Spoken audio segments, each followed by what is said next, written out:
अस्सलामुअलैकुम। आप देख रहे हैं अल्फा एकेडमी, जहां हम जिंदगी को सिर्फ फैक्ट्स के तौर पर नहीं बल्कि कहानी की तरह समझते हैं। पिछले एपिसोड्स में हमने देखा समंदर के पानी में आरएनए और प्रोटीन्स का सफर, पहला सेल कैसे बना और डीएनए ने सेल्स को यादें संभालने और इंस्ट्रक्शंस फॉलो करने का सिस्टम दिया। अब हम जिंदगी का नेक्स्ट चैप्टर शुरू करते हैं, जब यूनिसेलुलर लाइफ ने एक दूसरे के साथ मिलकर रहना और काम करना सीखा।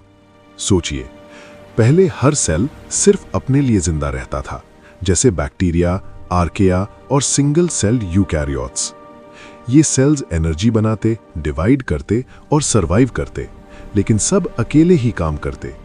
लेकिन एनवायरनमेंट टफ था, कभी हीट, कभी स्टॉर्म्स, कभी न्यूट्रिएंट्स कम, और इसी स्टेज पर सेल्स ने एक दूसरे के साथ मिलकर रहना शुरू किया। सबसे पहले छोटी कॉलोनीज बनी, जैसे वोल्वॉक्स और गोनियम। यहां सेल्स ने अपना पहला डिवीजन ऑफ लेबर शुरू किया। कुछ सेल्स मूवमेंट के लिए, कुछ एनर्जी बनाने के लिए और कुछ प्रोटेक्शन के लिए काम करते। यही कोऑपरेशन का पहला आइडिया था, जो आगे कॉम्प्लेक्स मल्टीसेल्युलर ऑर्गेनिजम्स के लिए बेस बना। फिर धीरे धीरे पहली ट्रू मल्टीसेल्युलर एनिमल्स डेवलप हुई।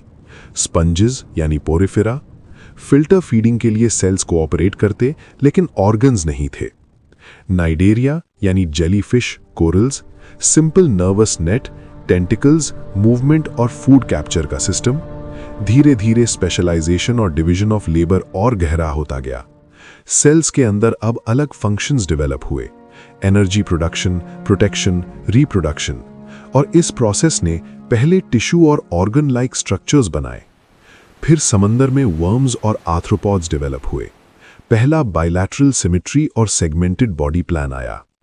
और फिर पहली फिश लाइक वर्टिब्रेट्स डेवलप हुई, जिनमें स्पाइन, सिंपल ब्रेन और गिल्स आई।